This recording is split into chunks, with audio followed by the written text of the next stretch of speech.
ഭയങ്കര കഥപ്പൊക്കെ ഉണ്ട്, മേലൊക്കെ വേദനയുണ്ട്. കുറേ ദൂരം പിടിച്ചു വലിച്ചു കൊണ്ടുവന്നല്ലോ, കുറേ ദൂരം 2 കാല് പിടിച്ച് ഇവിടം വരെ റോഡ് കൂടെ വലിച്ചയച്ചു കൊണ്ടുവന്നാണ്. നിങ്ങൾ പഞ്ചായത്തിന്റെ പ്രതിനിധി കൂടിയാണല്ലോ, അപ്പോൾ നിങ്ങൾക്ക് കൃത്യമായി ഈ വിഷയം അറിയാം. പിന്നെ ഇതിനൊപ്പം നിൽക്കണം എന്നുള്ള ബോധ്യത്തോടു കൂടിയായിരിക്കും നിങ്ങൾ സമരത്തിനെത്തിയിട്ടുള്ളത്. അതെ അതെ, ജനങ്ങളെ വികാരമാണ്. ജനങ്ങൾക്ക് കുടിവെള്ള പ്രശ്നം അവിടെ ഉണ്ട്.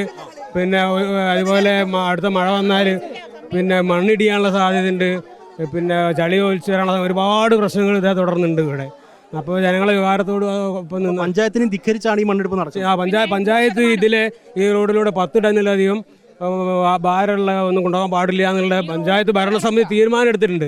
അപ്പോൾ അതിനുള്ള ബോർഡും വെച്ചിട്ടുണ്ട്. ആ ബോർഡൊക്കെ തട്ടി മാറ്റിയിട്ടാണ് ഈ മണ്ണ് മാഫിയക്ക് വേണ്ടിയിട്ട് ഇവർ ബോർഡൊക്കെ എടുത്ത് മാറ്റി കൊണ്ടുപോകുന്നത്. ഒരു ഫലമില്ല ഒക്കെ പൈസേൻ്റെ മുകളിലാണ് കളിക്കുന്നത് കംപ്ലീറ്റ്. ആശറപ്പ് എന്ന് പറഞ്ഞാണ്ട് മട്ടുണ്ട് വടകര പയ്യോളിക്കാരെ, അവൻ്റെ കളിയാണ് മെയിൻ കളി. അവരാണ് കളിക്കുന്നത് മെയിനായിട്ട്. നിങ്ങൾ കളക്ടറുമായിട്ടൊരു ചർച്ച നടത്തിയിട്ടുണ്ടായിരുന്നു. ചർച്ച നടത്തിയിട്ട് കളക്ടർ നിർത്തിയ സംഭവം അത്. അവരായിട്ട് വാഗാട് വലിയ കമ്പനിയാണ്, നമ്മൾ സാധാരണക്കാരാണ്, അതാണ് പ്രശ്നം. ഇപ്പോൾ സമരം ഞങ്ങൾ വീടുകൾ കംപ്ലീറ്റ് പോവുകയല്ലേ, മണ്ണ് പോകുമ്പോൾ ഇത്ര ആൾ എതിർത്തിട്ടും ആക്കിയിട്ട് ഒരു വിലയില്ലല്ലോ ഇവിടെ. ഇപ്പോൾ പോലീസിന്റെ കാട്ടാളത്തം ഇതാണ്, പോലീസിന്റെ കാട്ടാളം. ഇവർ പണം വാങ്ങിയിട്ട് കോഴ വാങ്ങിയിട്ട് ഞങ്ങൾ പഞ്ചായത്തിന്റെ ഭരണാധികാരികളെ പോലും അറസ്റ്റ് ചെയ്തുകൊണ്ടിരിക്കുകയാണ് ഇപ്പോൾ കാണുന്നത്. ആ ദൃശ്യങ്ങളാണ് നിങ്ങൾ കണ്ടുകൊണ്ടിരിക്കുന്നത്.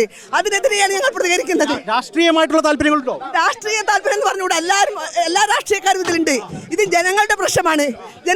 ജനത്തിന്റെ കൂടെയാണ് ഞങ്ങൾ പഞ്ചായത്തിന്റെ ഭരണ നേതൃത്വം പ്രതികരിച്ചുകൊണ്ടിരിക്കുകയാണ്. ഞങ്ങൾ ഇതിനൊരു